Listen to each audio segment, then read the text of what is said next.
speaker today. That I know, doesn't work. it's kind of hard. Oh, One more? this is one notification I really hate. Right here. Yeah, I Right hate here. that notification. Come on, oh, there we go. Our expert brew today, one of our gurus here at 1 Million Cups Claremont, Nathan Gauger, and he will talk about a lot of stuff, and he'll be talking for 6 minutes. Welcome, Nathan, to the stage. Awesome. Welcome. Thank you.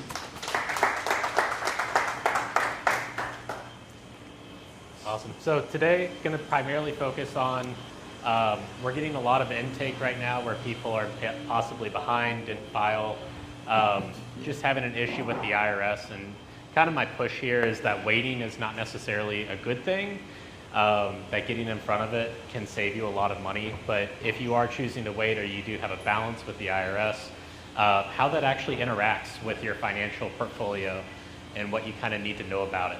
So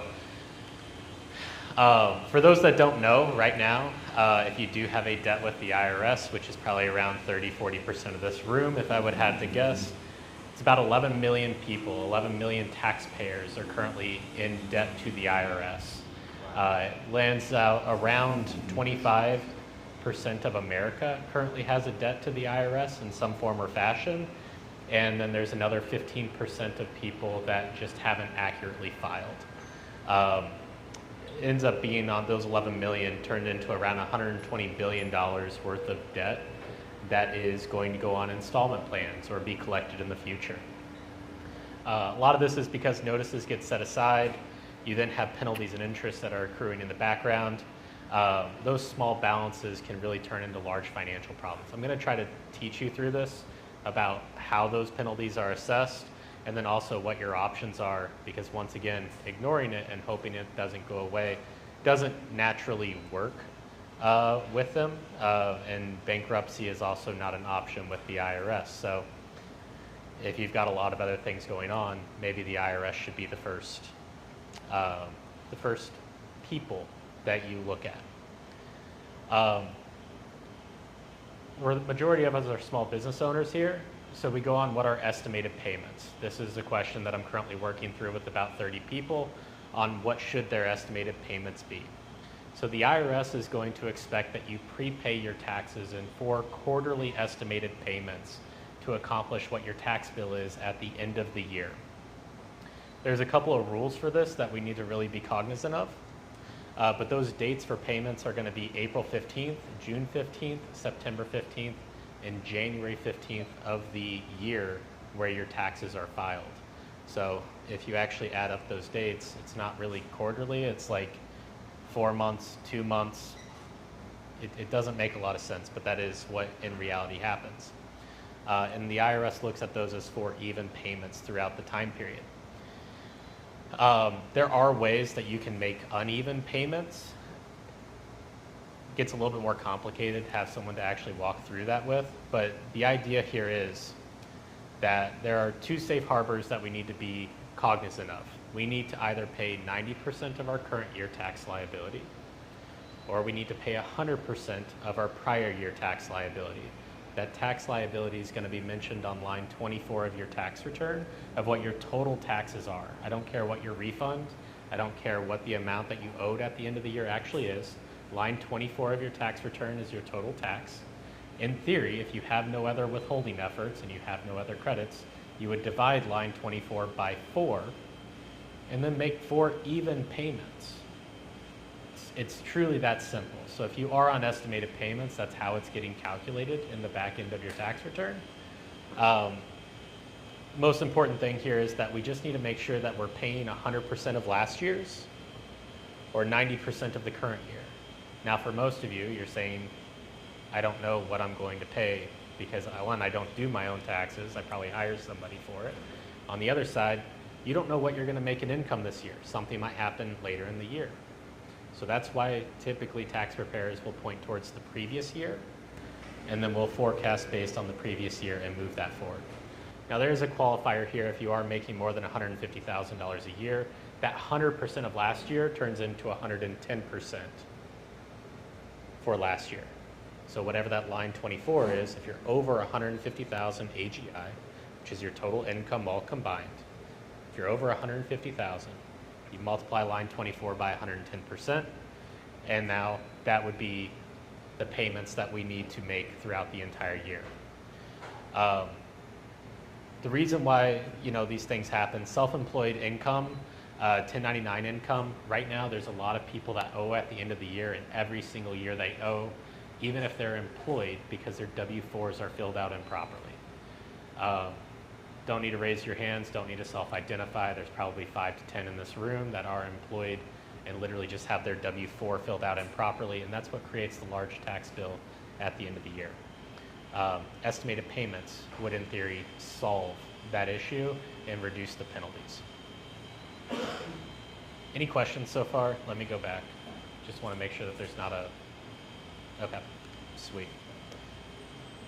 So for the penalties, what are the penalties? So you have a failure to file penalty. That failure to file penalty is going to be 5% if you choose not to get an extension and you do not file through the proper time period, or you're late filing. 5% of whatever the tax due is. And that will happen 5 times, and the maximum penalty for failure to file is 25% of that tax due. So I'll give you an example. I had a client that $20,000 was owed. Their tax preparer did not file that extension to give them the time. Immediately, they had a 5% penalty on that $20,000 amount owed. They were planning to file in May, in June. They just forgot the extension. That doesn't go away. And that failure to file penalty is accrued every single month.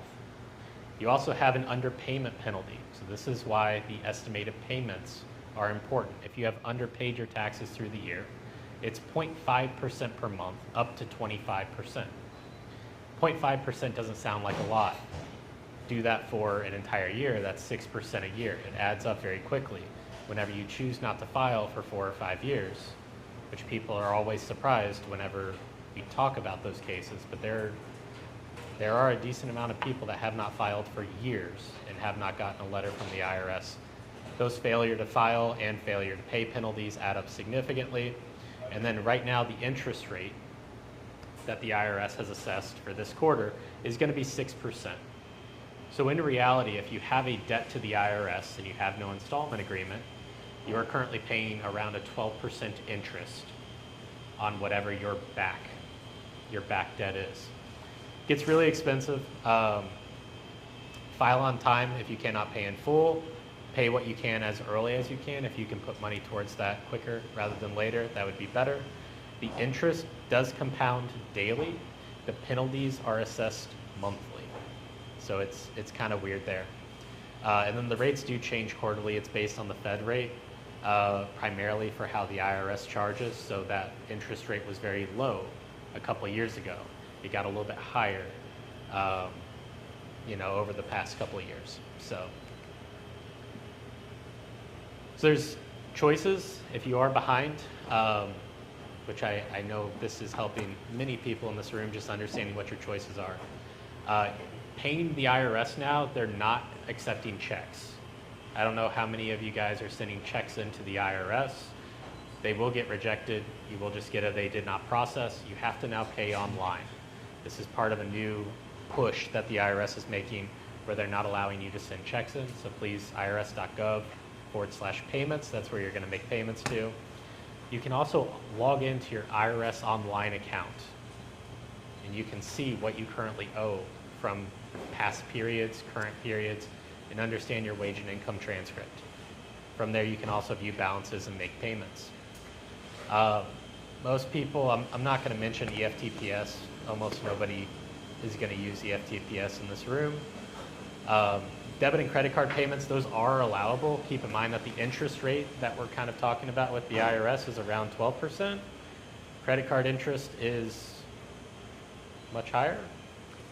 My one caveat to that is if you're planning on going bankrupt, IRS debt probably is not going to get discharged.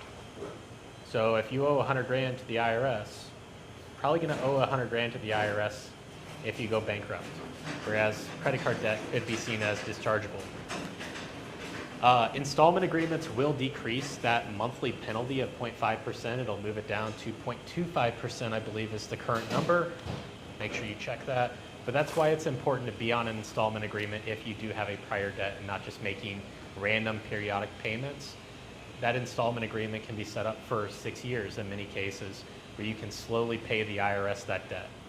The IRS is not as concerned with your back debt as long as you have a plan moving forward to pay that back debt. If you're on an installment agreement, they're really happy with you.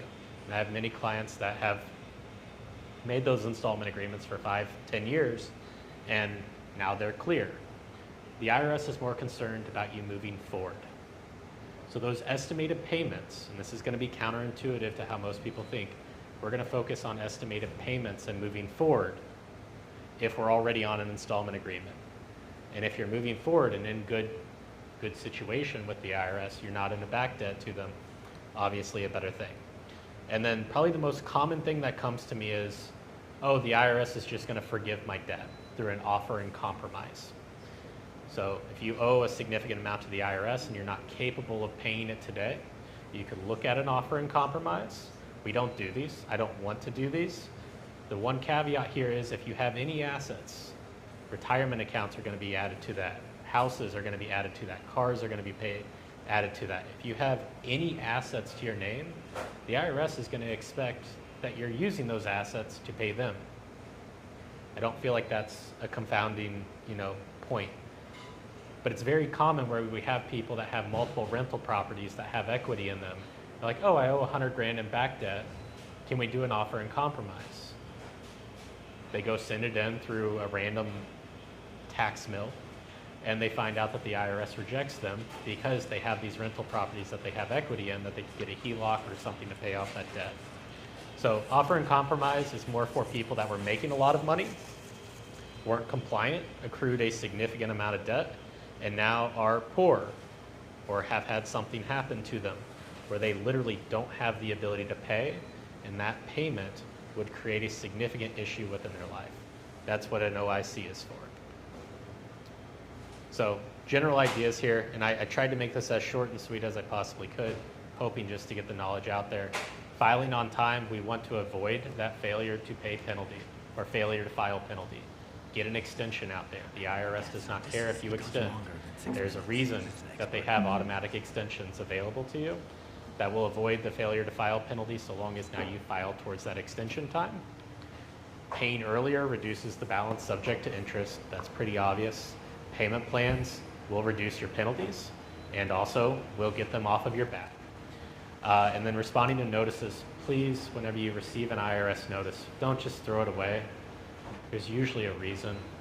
It's usually not wrong. I know that sounds weird. Just had a client that told me that he threw away 3 notices that they had received, and now they just levied his bank account, and he has no way to get that off. There are options so long as you're receiving notices. And then a small action now can significantly prevent a later cleanup. So, thank you. I appreciate the time. Nathan Gauger, everyone. As I call him, Yoda. A try. So what would be your Star Wars character that you relate to the most? Ooh, I don't know if there's a Star Wars character that's just wants the ethical good and like helping people move people forward. Like, I don't. You are the Force. I just, I would rather. I just hate people seeing people spend all of their money with the IRS because they choose not to ask the questions. It's not about avoiding taxes or tax avoidance. It's just understanding a little bit of this and understanding how things work can significantly change someone's entire financial portfolio. Nathan, it is quite complicated. Yeah. Okay. Yeah. And basically, the bottom line is, you want us to file on time or early, correct? Sure. Eliminate all of these issues that we have. Or get an extension. If you know that you're going to be filing late, or you don't have enough time to file by April 15th, get an extension. Because the extension, it's free. They were developed for a reason. It's for people that have things that need a little bit more time to go and create everything in the organization to file. Procrastinators, right? Maybe procrastinators. There's also K1s that might come out. Maybe you have a business and the accountant doesn't have enough time. Like, we don't run a lot of extensions ourselves through our firm, but imagine if you had 1,200 clients and your tax preparer was spending 1 hour on every single one of those returns. It's probably not in a good place. Whereas if they were spending 3 or 4 hours and they had extra time throughout the entire year and they did things properly, an extension would give them that additional time. Got it. That's the majority of it. Yeah, we're opening, go ahead. Nathan is incredibly knowledgeable, and I can tell you this, every Wednesday he shows up early. He's sitting right there, and he is like a library of IRS stuff. So if you guys have any questions, anything that you want to discuss with him one-on-one, I know from personal experience he will take the time to help you research it, get back to you. So use him as a resource. He literally is here every single Wednesday. And he's an amazing person to talk to. Very humble, amazing person to talk to. So definitely use his knowledge. So if you have any questions, anybody out there have any questions about his presentation, and this was Expert Brew, so you're an expert on this. Yeah. General individual taxation, business taxation for small businesses. Yeah, and obviously don't self-identify yourself if you have a significant issue going on. It's a friend of yours that has that problem. But yeah, I would love if there is any questions that I could answer specifically about this or even something different. I have a friend that has way too much money. I'm not an investment advisor. I can steer towards taxes. Anybody out there like to ask him any questions at all? Lincoln, what about you with your nonprofit business? Well, we just filed, so we're waiting for the 501c3 for young founders. So definitely there may be some opportunities going forward, but I'm just waiting for the IRS to actually accept the application. Sure. So we put it all together and fingers crossed. But I mean, that's a good point. From your preparer every single year, you should be getting the filed tax return. You should also be getting the acknowledgements. And that is a very weird word that you guys have probably never heard. The acknowledgements are proof that you actually filed the return. So if you don't have acknowledgements, you don't have proof that you filed the return. There's currently a tax court case from in 1993 through 1999. A guy paid a tax preparer to prepare his tax returns. And the IRS is currently in a court case with him right now saying we never received those tax returns. So he owes, I think it's around $250,000 from 1993 to 1999, that because he never filed a tax return, he is going to pay that here in the next couple of weeks. And his reliance was that he paid a tax preparer. He can prove that he paid a tax preparer. Right now, the IRS and him are fighting over whether paying a tax preparer accomplishes your duty of filing a tax return. And that is the current court case. So who is in charge of the fiduciary tax filings? Is it the tax preparer or is it the individual? So the weird thing is that the IRS doesn't care if you hire a tax preparer. Really? That is not a qualification or a defense. If you actually look at the failure to file and the reasonable causes for failure to file, it legitimately says using a tax preparer is not reasonable cause. Like, that is on the front page. So that's why I'm kind of identifying these acknowledgements as a very important part, is we have many people that are coming to us right now getting letters saying that they're 3 or 4 years behind because the IRS stopped sending letters about that during COVID. Right. So now they're beginning back, and these individuals have no proof. And there's a couple of local tax preparers that have been hacked around here and lost all of their data. So we have no defense. So how many years of tax, not I-9s, whatever, the W-9 forms, how many years do we hang on to our tax forms? So there are tax reasons, and typically that statute of limitations is going to fully end around 7 years unless you've intentionally committed tax fraud or your preparer has. The average person, they'll go back 3 years. If you're accurately filing, that's usually the statute of limitations, so long as there's not significant issues. But there are legal issues why you keep your tax returns as well. So, and I'll give you an example. Client with a rental, there was a child, a baby, that had been in a household that had lead mitigation done to it. So they used to paint with lead a while ago. The tax returns would have showed the expenses towards the lead mitigation happening prior to that child moving in. The child now has cancer, and upon turning 18, that is his first ability to legally sue the individual that owned the rental. So because they had thrown away the tax returns about 6 months prior, they had no defense towards the actual lead mitigation that they performed in the house, and therefore are liable for the cancer diagnosis of the child. And they can't go back to the IRS and ask them for what they filed?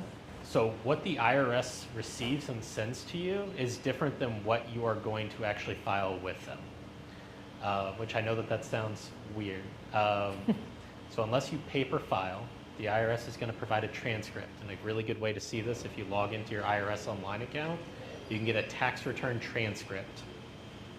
And it's going to look really weird. It's not going to look like a tax return. Everybody in this room can do this, but it's not the information that would show that level of detail. And they need that level of detail. Nathan, what is the one way that we can verify that our taxes have been filed, providing that we are solely responsible, even though we hire someone to do our taxes? Acknowledgements are the best way to see that the preparer has filed it. IRS online account, and then you're looking at the account transcript.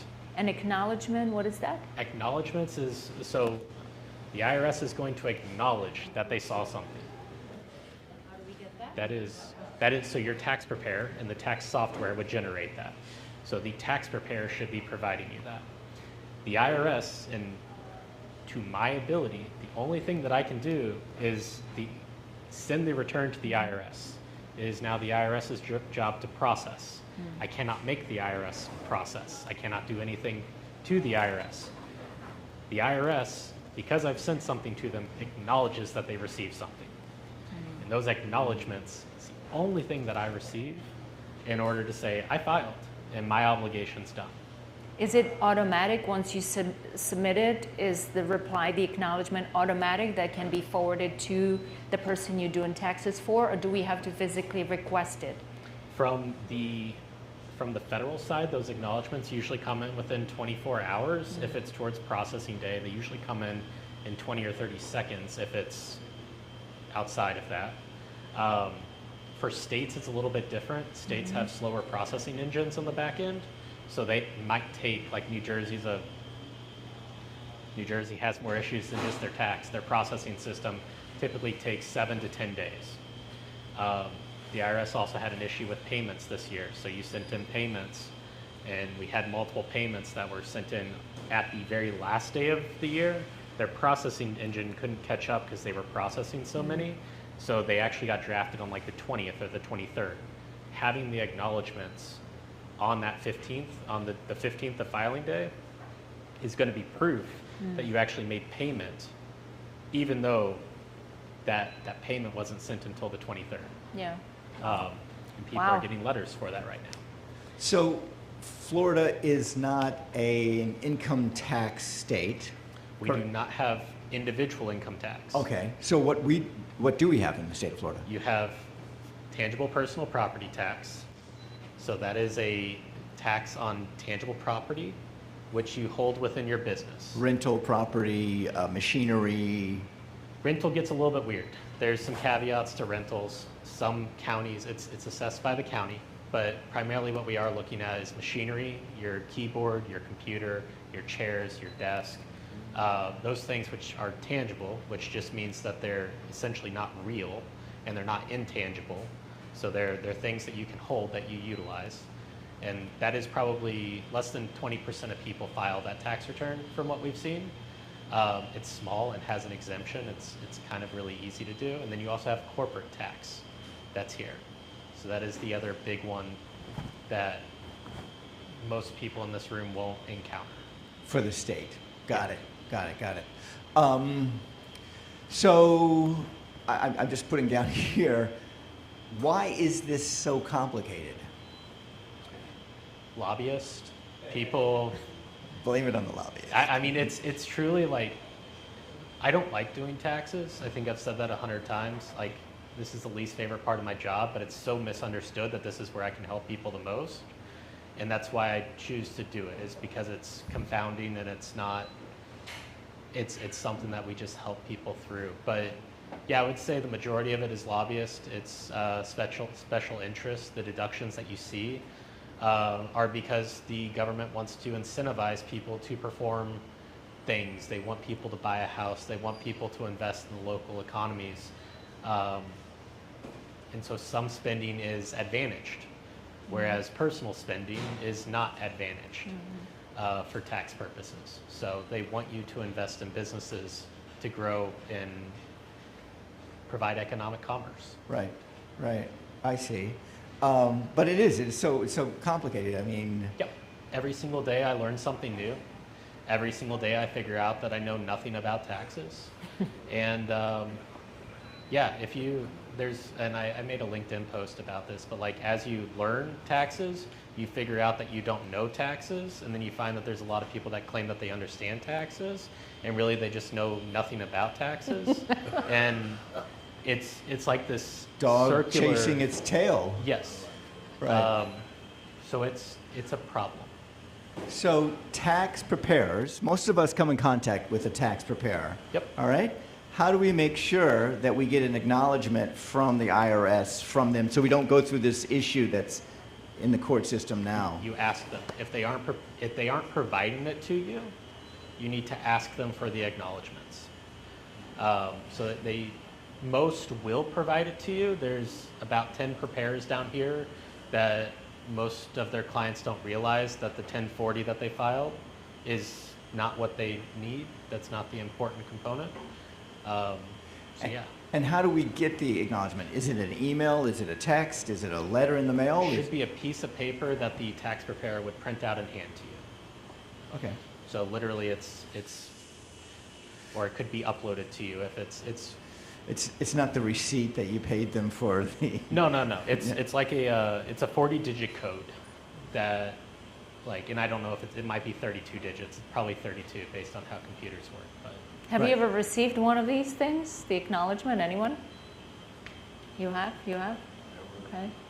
And me neither. Yeah. I don't think I've ever seen Excellent one information. myself. Thank you. extremely important Yep. to get your acknowledgments and prove that your tax return was filed. Another acknowledgement would be a refund, correct? It's not going to be a legal acknowledgement. Really? Yep.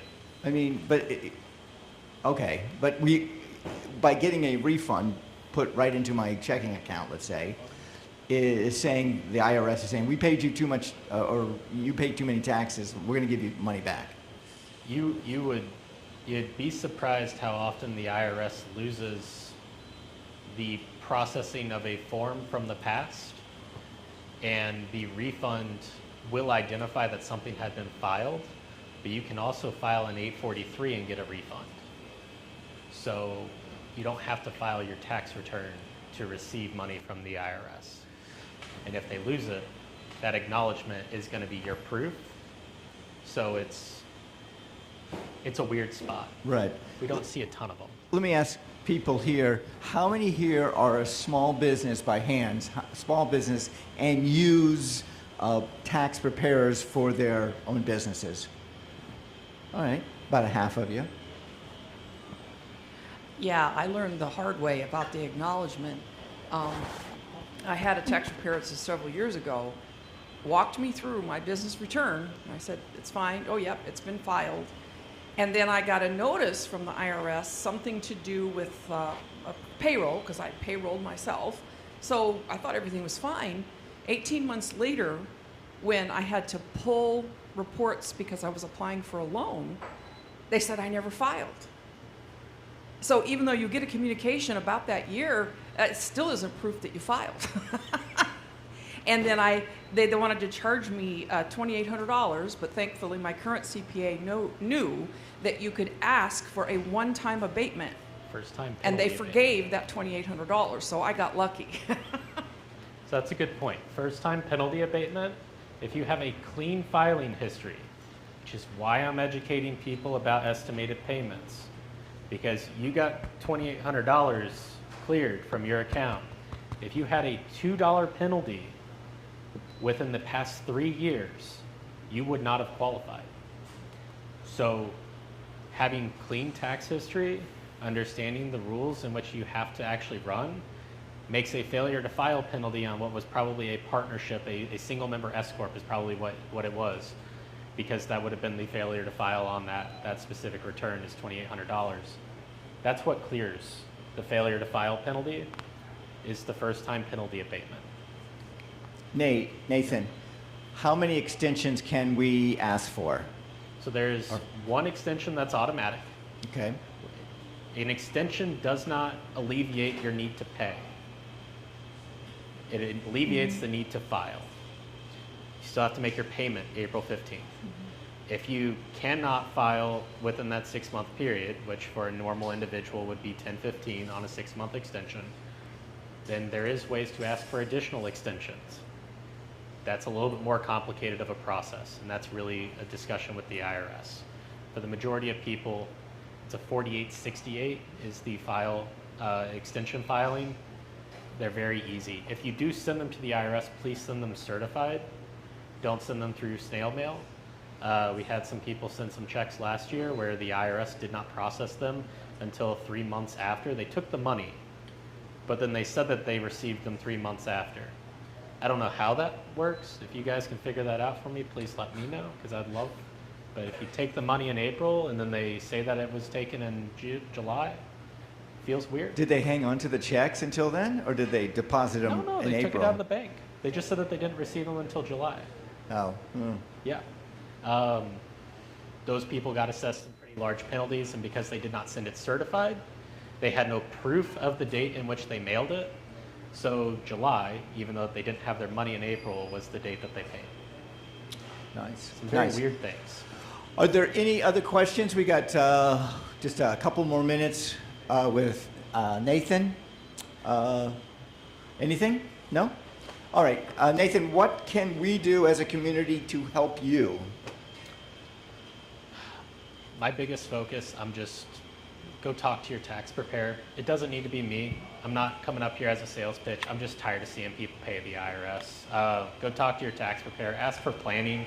Ask if there's anything that you can do better. If you're an S corporation, please, reasonable compensation. If you have an S corporation, please go look that up on ChatGPT. Stop playing the game. It's bad. Go look it up. We're getting letters right now from people that are not paying reasonable compensation. They're revoking the S election. People are losing their businesses actively because they did not pay reasonable compensation as an S corporation.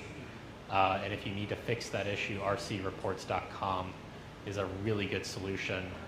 And know your tax preparer. If you don't know about that, they did not have the conversation. And if they are only engaged for tax preparation, they are not going to teach you things past specifically tax preparation. They're not going to teach you how to do better. Right, right. And if anybody wants to talk to you, you're here early. I'm back there. You're here late also? Later? I don't normally, Sometimes? I usually have meetings afterwards, so I get out of here pretty quick after. But yeah, you can come in and hang out in the mornings. And we can pull you aside and go, hey, listen, that friend is me. Can you help me with this? If there's a need for a private conversation, we'll move to a back table. Perfect. But Right. usually there's 6 or 7 people in here early. Happy to talk to you. Nathan Gauger, everyone. You guys are special because he wore pants today. Nathan Gauger, everyone. Nathan, thank What you does so that much. mean?